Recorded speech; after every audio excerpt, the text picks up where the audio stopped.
Dr. Stephen Strange. The Illuminati will see you now.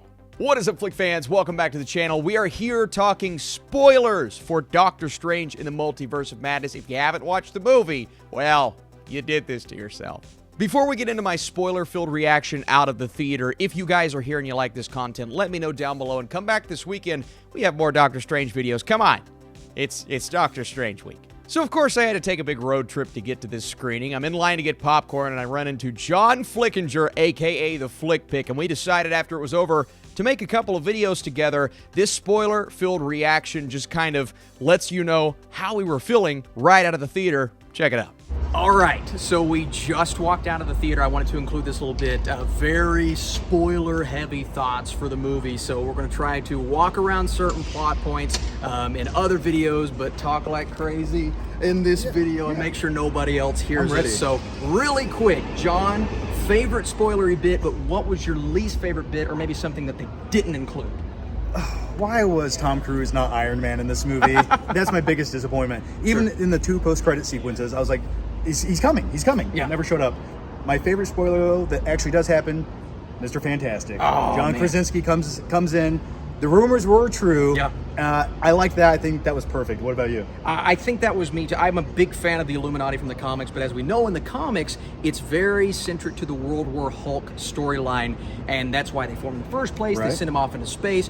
That's not happening here. They're coming together because of Wanda, but it's not the Illuminati in our universe, right? No. So seeing different versions of the characters that we may come to know in our universe was super cool. We got John Krasinski, we got Black Bolt, I believe his name's Anson Mount from the Inhumans TV show, and then of course Professor Xavier. And was there a little music cue? There was a little X-Men music cue leading up. But speaking of that, though, weren't you hoping they would tease the X-Men a little bit more so? Yeah. And we both agreed, Deadpool. Yeah. There was like 2 scenes he could have showed up in, and it would have been hilarious. It's like all the things I was hearing online and there was even a rumored fight between Jean Grey and Wanda, and I'm like, give me something like that. Yeah. They did not dive near as deep as I thought they would, and I think that's going to throw a lot of people off. Yeah, outside of the Illuminati sequence, which is like 5-10 minutes maybe, there's not a lot of extra cameos outside of that. Everything else is pretty Doctor Strange-centric. Yeah, which a lot of people may like. Again, and I think we both agree on this, it's a solid and serviceable Doctor Strange sequel.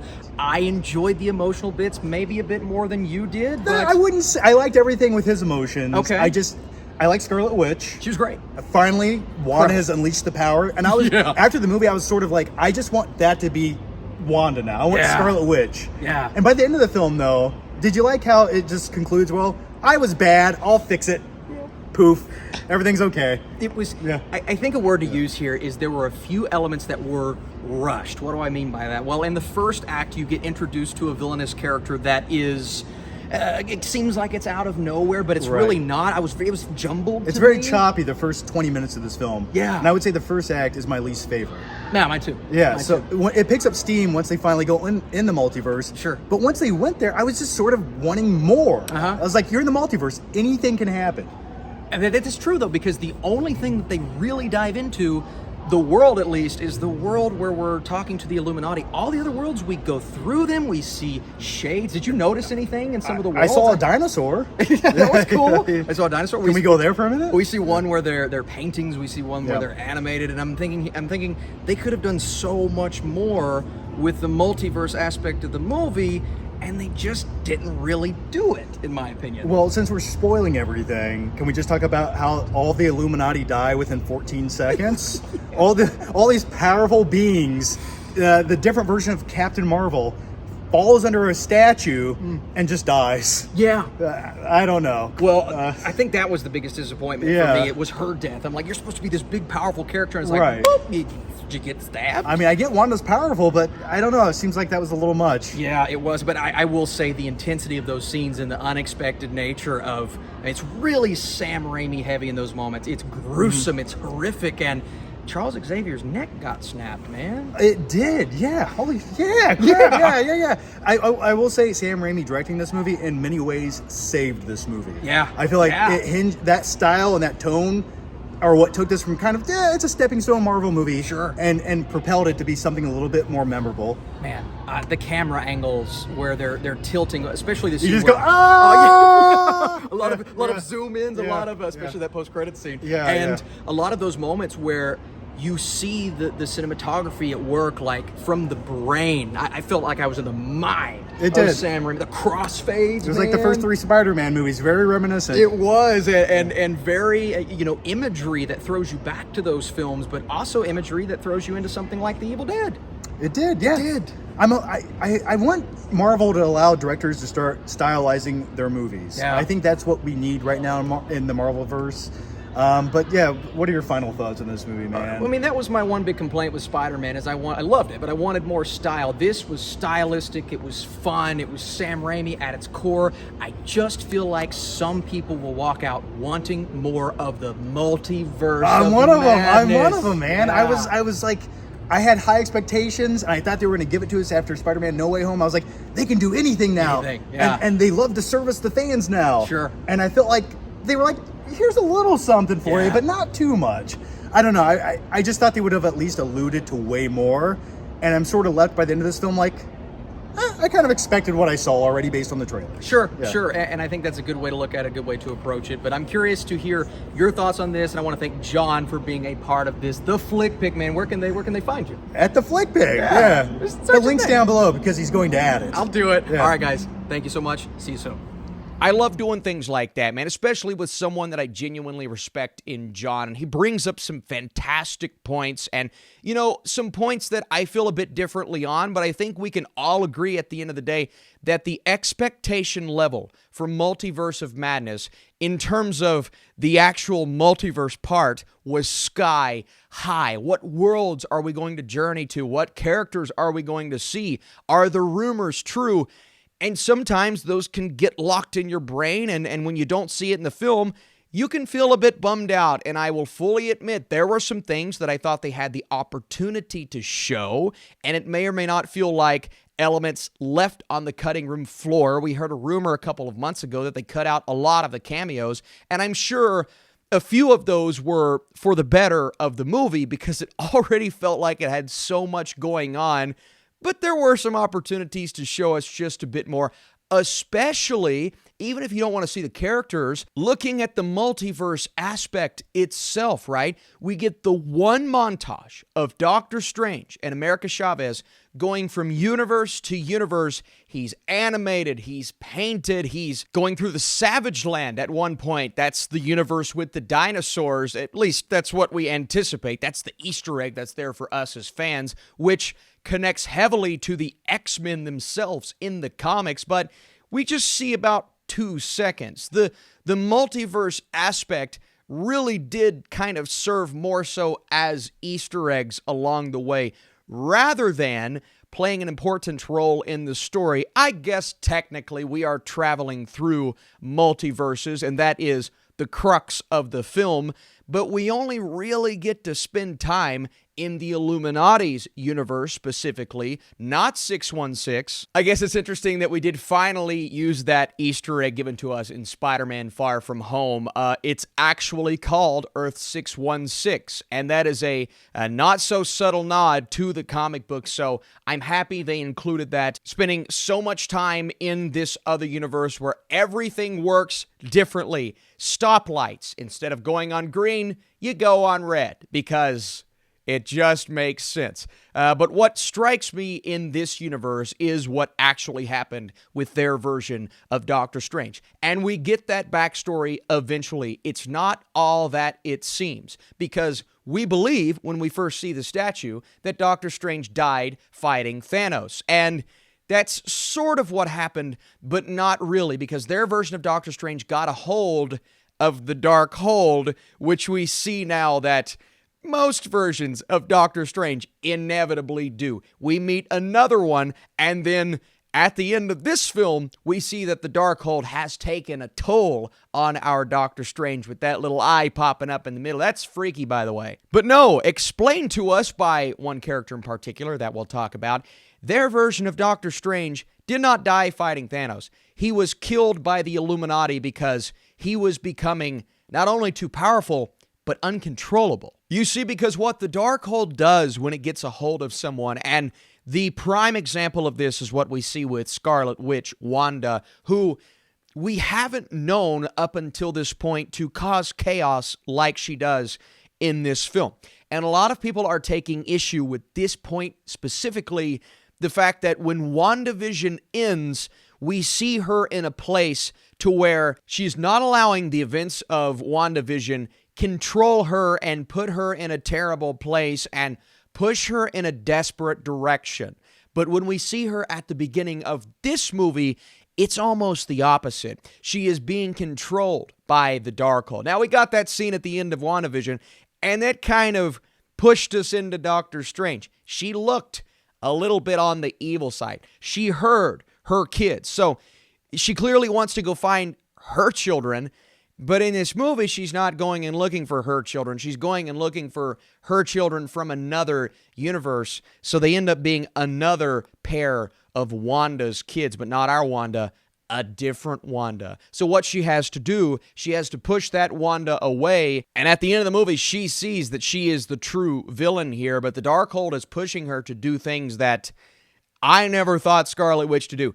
And it was hard to see. When she's going around murdering people, we're supposed to understand what's happening here. The Darkhold is controlling her mind. And I believe this was beautifully put on screen during the scene when Professor X, who's in the movie, he's in the trailer, Professor X goes, and I love the way they did it. He goes into her mind, just like we saw from the classic X-Men films, and tries to pull her out, but she's trapped. And we see that she's trapped. So I believe that's the moment in the film that a lot of people are overlooking. They're saying, I can't believe Wanda would do this. I can't believe the Wanda that we know and love would murder all of these people. And it's technically her. But she is being restrained, controlled, and almost imprisoned by the Darkhold. Now, we do see that Doctor Strange does not allow the Darkhold to take him over like it does Wanda, at least in this universe. It has in all of the other universes, but like they say in the movie, Doctor Strange in our universe, well, he's just built different. But the one thing that's kind of pushing Doctor Strange all throughout this film, and the question is continuously posed to him, is, Stephen, are you happy? Right? You do all of the stuff, you save the world, you good on you, pal, but is he truly happy? Because Christine is getting married at the beginning of this movie. And while I love that scene, I do think the first act is the weakest because we're rushing through all of these elements when we could have gotten more from that Scarlet Witch reveal, because it really is just one scene. And we knew it was coming. We understood the buildup, but even then, I needed more with that. Instead, we're getting the fight with the one-eyed tentacle monster, and that's right from the comics, right? I'm not sneezing at the fact that that battle exists. I like the battle. It was just extremely rushed, and I felt when we go to Wanda, we get that reveal. It happens so quick. It's sped through, and I'm sitting back going, whoa, we just got a major reveal, and that's how it happened? So the first act of this movie goes from Doctor Strange is back, Christine is getting married, fighting the tentacle monster, the introduction of America Chavez, the turn, the reveal of the Scarlet Witch, which was cool in itself, and then Scarlet Witch comes to battle because she's entering this fortress, and all of our wizards in training are trying to stop her, but we see what she does. She's manipulating people. She gets in one person's mind. The shield comes down. But all of this is because she's after America Chavez. And I find it funny because I overlooked this point. Doctor Strange tells her where America Chavez is, like inadvertently, but he should have known better. Like, that's a huge mistake from the man who knew that there was one in whatever chance that Thanos was going to lose. I'm thinking, you just told her where she was. Now, Wanda should know because the Darkhold is telling her all of these things. We're also introduced to all of these terms and these phrases, dream walking, and what Wanda does to be able to get to America Chavez in another universe. She goes into the dreams, and I guess she puts that person to sleep, goes into the dreams of another multiversal version of her, and that's how she strikes.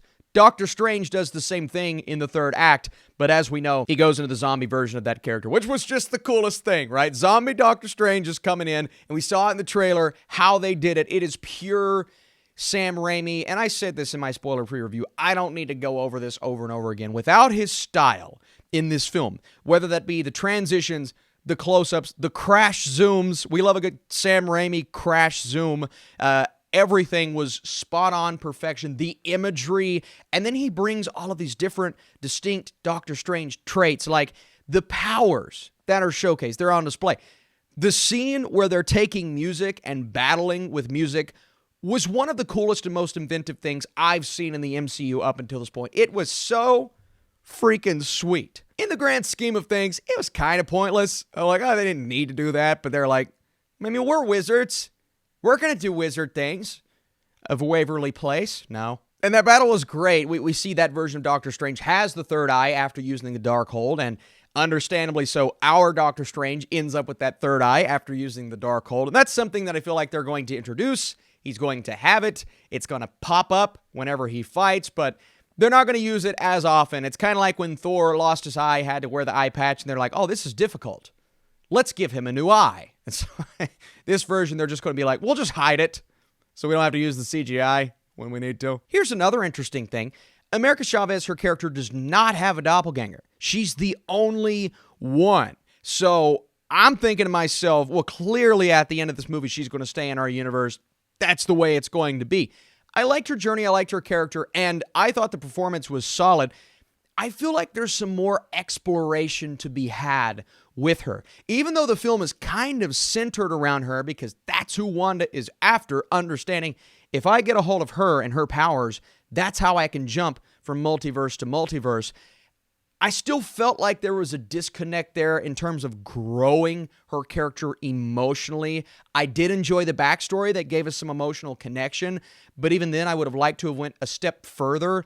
Maybe her relationship with the previous Doctor Strange, expand upon that just a bit more, or really what she could do. And she's discovering herself at the end of that film, so there has to be a build-up there. But even then, I felt like it wasn't quite explored in the way that it needed to be. Regardless, I feel like there's a great future ahead for her. All right, let's talk about the Illuminati. Earth 838, so not our Earth, a different Earth, an Earth that has an Illuminati. Why did they form in the first place? Well, we get a great backstory there for the formation of the Illuminati, having to come together, and we see them take care of their version of Doctor Strange.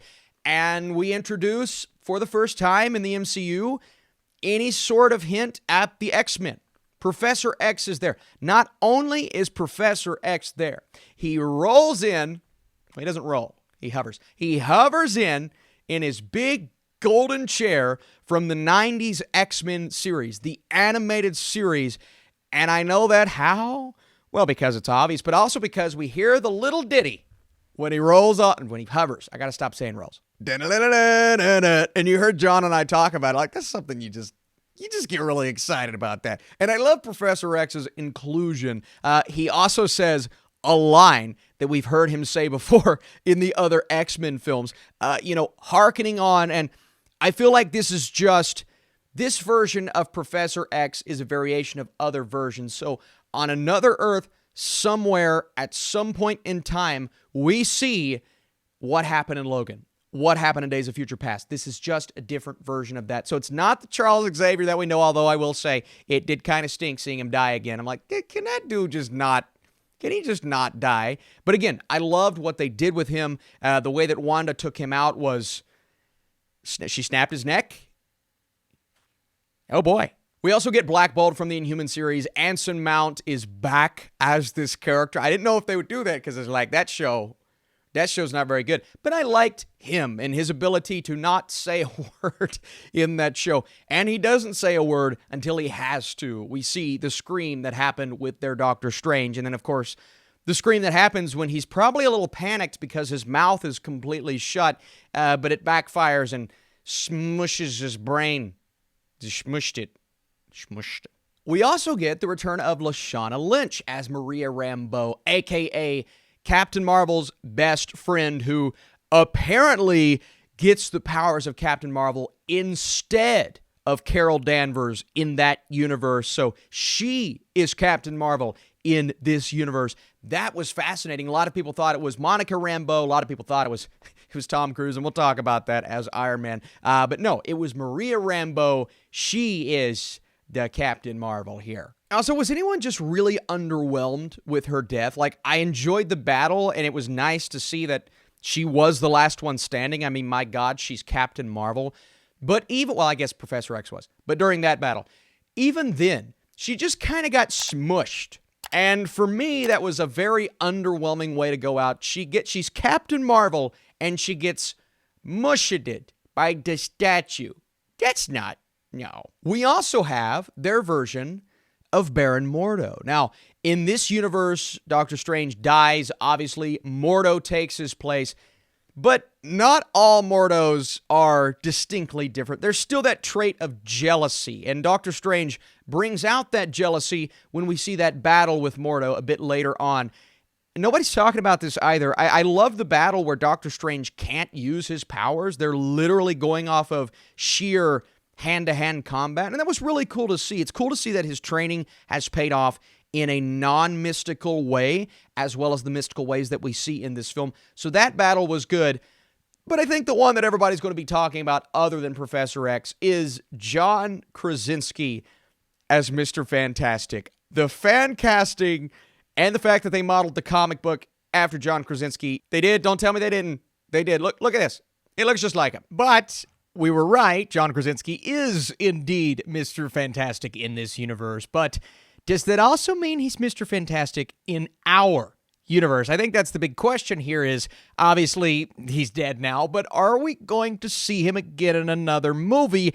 I have a feeling we are, and the rumors and just speculation that he could helm the Fantastic Four movie makes so much more sense, but there's a line that Doctor Strange says at one point. He says Mr. Fantastic or the Fantastic Four. It's one of those phrases to where Doctor Strange replies something along the lines of, oh, from the 1960s. So here's my concept of what this Fantastic Four movie could be. It could be the origins of the Fantastic Four. They take place in the 1960s, kind of like Michael Douglas's Ant-Man. We know the Fantastic Four, they get lost in the negative zone. It's all throughout their comic books. What is the negative zone? Well, there are various interpretations of what it is, but what it could be is it could be used for time travel. So I believe if indeed this actually happened in our universe, they could have just skipped over it easily or been more of a secretive family. They reappear in the future. They reappear in whatever their movie is going to be. They have to adjust to modern day times. Now, the only thing about that for me is how is that going to make sense looking at them in a parallel universe where they're existing in modern day, and obviously it's that version of that character. But then again, you have, the characters looking the exact same like Peggy Carter in our universe, Peggy Carter in their universe. But you also have Tom Holland, Andrew Garfield, and Tobey Maguire. So it just feels like they could do whatever they want at this point, whether they explain it or not. Some people are going to take issue with that, but, suspension of disbelief, it only goes far enough. But when you're dealing with the multiverse and parallel universes and all of those things, I'm saying to myself, I think a 1960s Fantastic Four would be cool. Maybe even do an entire movie in that time period, and then they get lost in time, reappear. I just realized that I didn't really go in detail on Captain Carter either, who gets literally sliced in half with her own shield. That probably had to be the most gruesome of deaths. Again, Raimi with his Raimi-isms.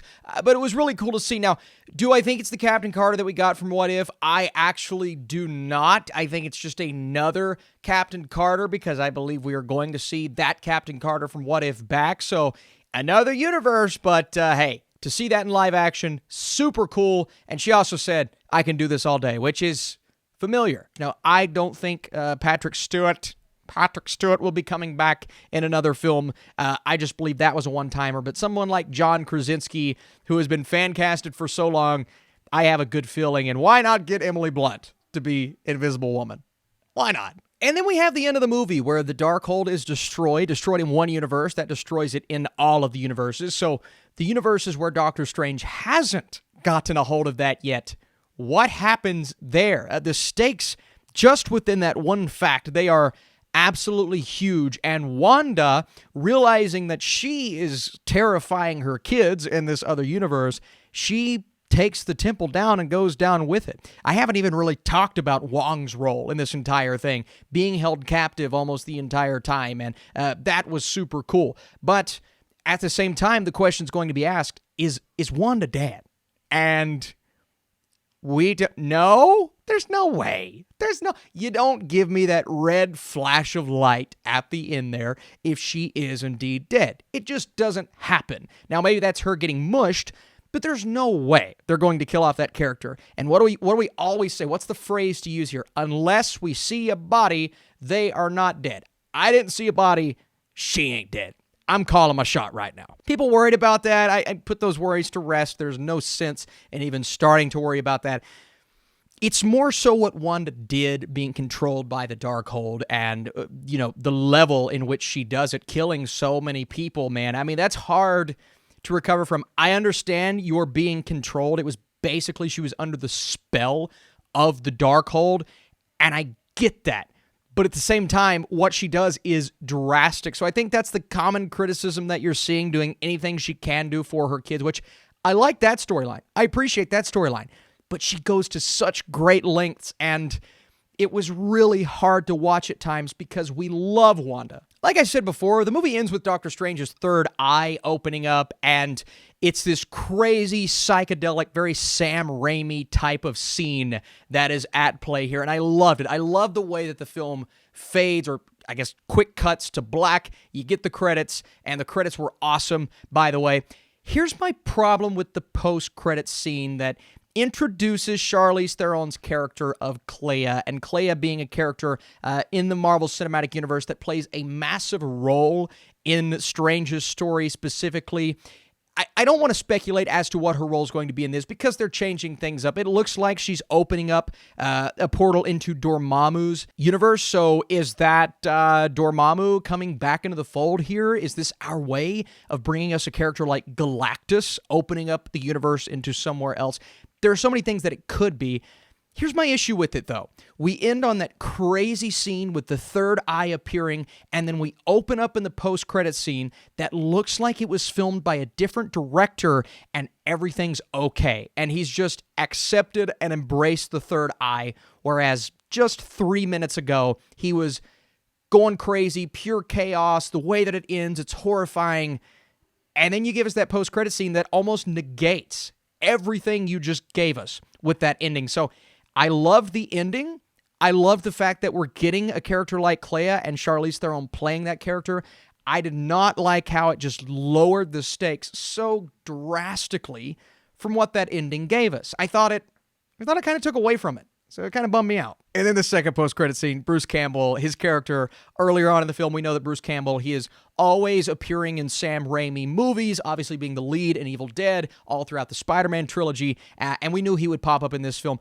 What role did he play? He just played some angry guy who Doctor Strange put a spell and he started punching and slapping himself. And of course, and someone next to me, a guy by the name of Connor, who writes for a great website, he said, I wonder if Bruce Campbell's going to come back in this next post-credit scene. And he did. Now, some people, they're going to take issue with that. To me, it's fine. It's like, what's it matter? I'm going to sit here for 3 more minutes. It's going to be something stupid. Who cares, man? I got other things to do, but I don't care to just sit there. Whatever, man. Whatever. Before we go, here's some things that we did not get that John and I talked about, whether it be Tony Stark being played by Thomas Cruisen. There were so many rumors, and we got the Ultron bots. I feel like that was something that was cut out. I don't know. I have no insight on that, but he was supposed to be in the film. Some other things that I feel like were just rumors but could have been cool. I mean, why not have someone like Deadpool in one of the cases or cages next to Wanda and Doctor Strange? Why not introduce or at least show us a cameo? There was a rumor that Jean Grey was going to fight Wanda at one point. I think that would have been cool. Maybe even when Doctor Strange is first going through the different universes, take that a step further, allow him to stay in one or two of those universes, make it either a universe we know or even a universe we don't know. that's kind of where I struggled with this film. I think on its own, separating those things, it's a really stylistic and well-made movie by Sam Raimi. Just a little rushed in the first third. But part of me did want more multiverse of madness. And it's not even expectations. I don't think it's a bad thing to have those types of expectations. But okay, it doesn't meet those. It's not cameo after cameo. Taking that a step further, why not explore these different universes? I mean, you show us an animated world. You show us a 2D, a 3D, these worlds with the dinosaurs in the background. Why not just take a second and let us see something like that play out for 5 minutes? Let us see that. I just feel like there's a big missed opportunity there. And I do wish I hope we get some other movie that is dealing with the multiverses. But if we don't, there will always be that part of me that's bummed out. It's like, we were there. We had the chance to do it. America Chavez is here, so we could still do it. But will they? And I don't know. And it's why I enjoyed doing that video and having discussions with someone like John, with other people walking out of the theater, just to get their insight. And I appreciate those types of responses. Whether you love the movie, not love the movie, whatever you feel about this film. I have seen some criticisms that I think are pretty stupid. But for the most part, I've gotten some great feedback from you all as well, telling me your thoughts. So I just want to say thanks for that. Thanks for the discussion. And do not stop that discussion. Be sure to leave these comments below. By the way, really quick, you're probably wondering why I'm wearing this. My wife got her master's degree today. Got to attend her nursing hooding ceremony. She has her master's officially. She's worked really hard for it. So I thought I'd give her a shout out. Thank you guys again for joining this spoiler talk, this spoiler review. It was so much fun. If you enjoyed it, the best way to let me know that is by dropping your thumbs up. Truly appreciate it. I'll be seeing you very soon with more Marvel videos, and catch you on the flippity flip. Oh!